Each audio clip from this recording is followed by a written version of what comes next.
जय हिंद दोस्तों। आज के सेशन में हम लोग जीएस के इंपॉर्टेंट क्वेश्चंस को कवर करने वाले हैं। दोस्तों, जैसे कि हम लोग जानते हैं कि प्रत्येक दिन हम लोग 30 एमसीक्यू क्वेश्चंस को कवर करते हैं, जो कि हर एक एग्जाम के लिए इंपॉर्टेंट रहने वाला है। तो चलिए शुरू कर लेते हैं। इससे पहले आप लोग का काम है इनको बढ़िया तरीका से समझना है और कमेंट बॉक्स में राइट आंसर को कमेंट करना है। लास्ट में अपना स्कोर भी बताना है।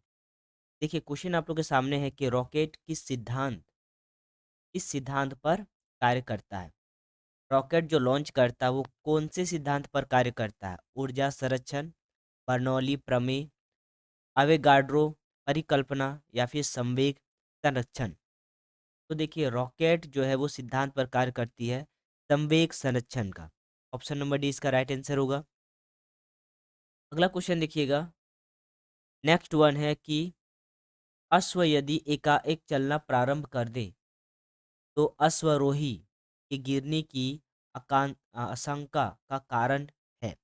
देखिए, अश्वरोही का मतलब होता है कि घोड़े के ऊपर में जो आदमी बैठा हुआ है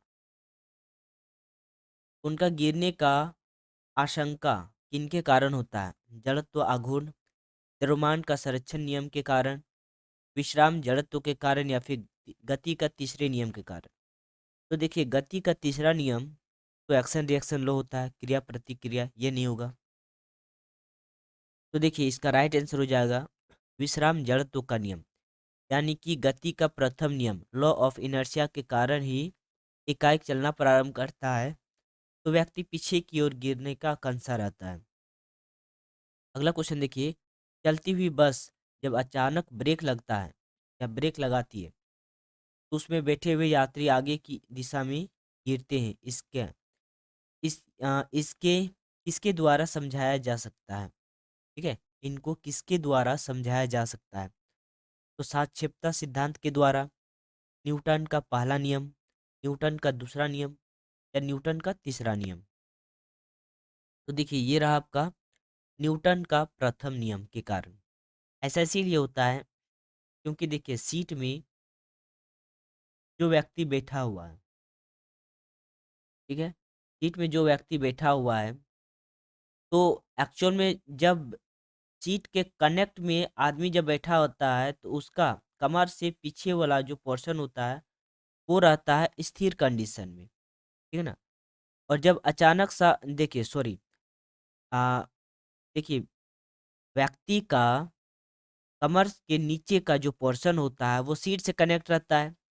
अगर बस गतिशील कंडीशन में है तो सीट भी गति के कंडीशन में रहेगा, ठीक है, उनका बॉडी भी गति के कंडीशन में रहेगा।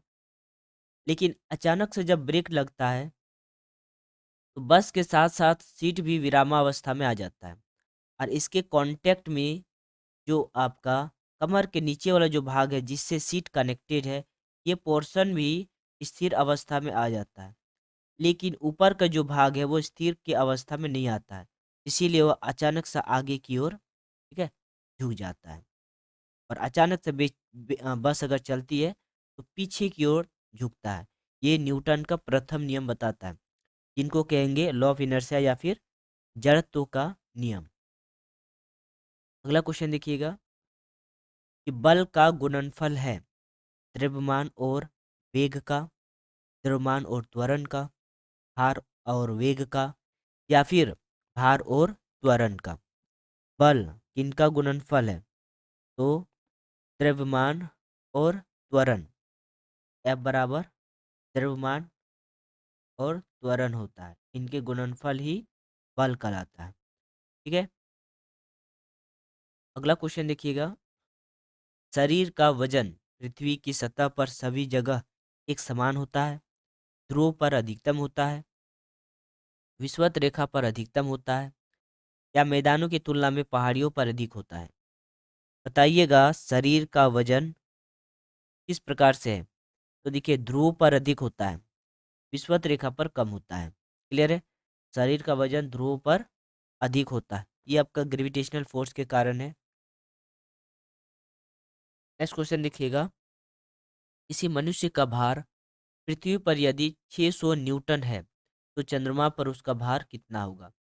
पृथ्वी पर 600 न्यूटन है तो चंद्रमा में उसका 1/6 हो जाएगा, यानी कि 100 न्यूटन। ठीक है, ऑप्शन नंबर डी इसका राइट आंसर हो जाएगा 100 न्यूटन। अगला क्वेश्चन देखिएगा, पृथ्वी की सतह पर किसी का भार 29.4 न्यूटन है, तो उसका द्रव्यमान कितना होगा। पृथ्वी की सतह पर किसी का भार 29.4 न्यूटन है, तो उनका द्रव्यमान कितना होगा। 2 ग्राम, 3 ग्राम, 4 या फिर 29.4 ग्राम। तो देखिए इसका राइट आंसर हो जाएगा 3 ग्राम। आप लोग कमेंट कीजिएगा ये 3 ग्राम कैसे आया है, ठीक है। द्रव्यमान का क्या रूल है। अगला क्वेश्चन देखिए, एक अंतरिक्ष यात्री पृथ्वी तल की तुलना में चंद्र तल पर अधिक ऊंची छलांग लगा सकता है, क्योंकि वह चंद्रमा पर भारहीन होता है, चंद्रमा पर कोई वातावरण नहीं है, चंद्र तल पर गुरुत्वाकर्षण बल पृथ्वी तल की तुलना में अत्यल्प है, मतलब कम है, या चंद्रमा पृथ्वी से छोटा है। बताइएगा इसका क्या राइट आंसर होगा। देखिए इसका सही आंसर होगा ऑप्शन नंबर सी, यानी कि चंद्रमा का जो ग्रेविटेशनल फोर्स है वो पृथ्वी के ग्रेविटेशनल की तुलना में कम होता है, ठीक है। कम होने का कारण, जो फोर्स उछालने में पृथ्वी में जितना हम लोग उछलते हैं, वही फोर्स अगर चंद्रमा में लगाया जाए तो उनका लगभग 6 गुना ऊंचाई तक हम लोग उछल सकते हैं। अगला क्वेश्चन, 1 किलोग्राम राशि का वजन 1 न्यूटन होता है, 10 न्यूटन, 9.8 न्यूटन या फिर 9 न्यूटन। तो 1 किलोग्राम राशि जो होता है 9.8 न्यूटन के बराबर होता है, जो कि स्मॉल जी का मान होता है। तो आप लोग कमेंट कीजिएगा कैपिटल जी का मान कितना होता है। क्लियर है, कैपिटल जी का वैल्यू कितना होता है। नेक्स्ट वन, जड़त्व आघूर्ण व कोणीय त्वरण का गुणनफल होता है बल, टार्क, कार्य या फिर कोणीय संवेग। तो देखिए इसका राइट आंसर हो जाएगा टॉर्क। ऑप्शन नंबर 20 का सही आंसर होगा टॉर्क। नेक्स्ट वन, जल के आयतन में क्या परिवर्तन होगा यदि तापमान 9 डिग्री सेल्सियस से गिराकर 3 डिग्री सेल्सियस कर दिया जाता है। आयतन में कोई परिवर्तन नहीं होगा। आयतन पहले बढ़ेगा और बाद में घटेगा, आयतन पहले घटेगा और बाद में बढ़ेगा, या फिर पानी जम जाएगा। इसका राइट आंसर हो जाएगा आयतन पहले घटेगा और फिर बाद में बढ़ेगा, ठीक है। ऑप्शन नंबर सी इसका सही आंसर हो जाएगा। नेक्स्ट वन देखिए, एक बीकर में पानी पर बर्फ तैर रही है, जब बर्फ पूर्णतः पिघल जाएगी तो बीकर में पानी का तल बढ़ेगा, घटेगा, उतना ही रहेगा, या पहले बढ़ेगा बाद में घटेगा। तो देखिए इसका राइट आंसर हो जाएगा उतना ही रहेगा। ऑप्शन नंबर सी इसका सही आंसर होना चाहिए, उतना ही रहेगा।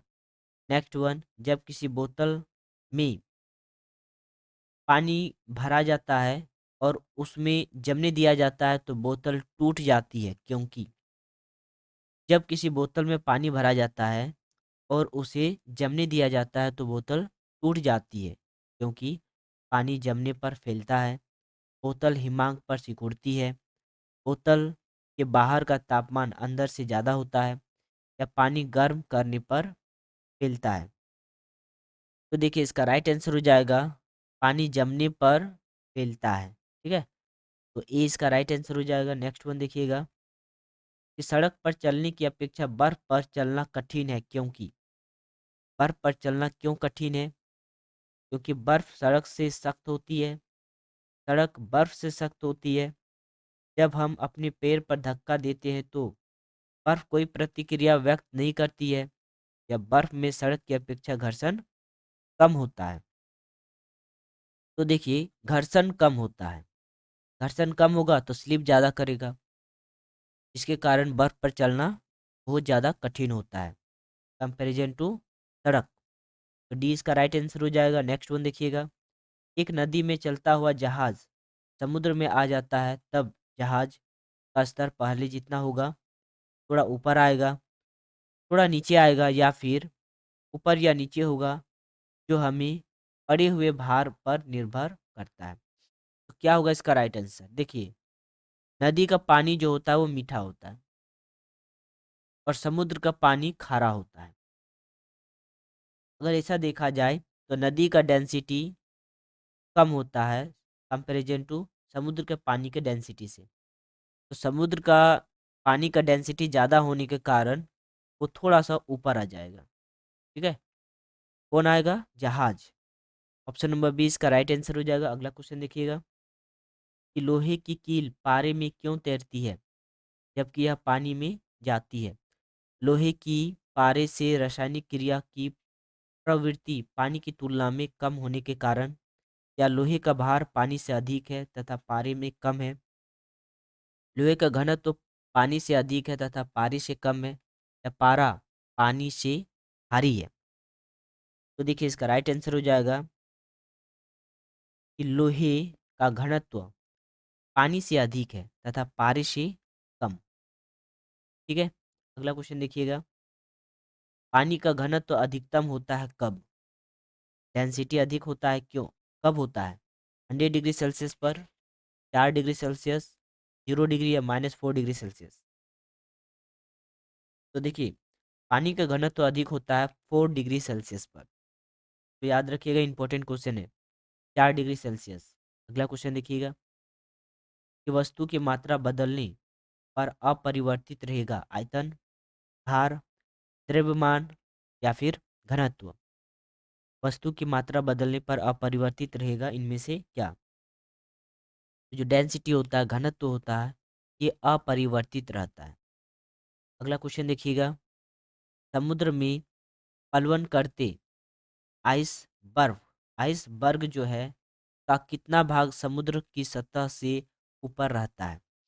मान लीजिए कि ये समुद्र का पानी का लेयर है, तो बर्फ जो रहता है ऊपर में कितना भाग होता है, जमीन के नीचे कितना भाग होता है?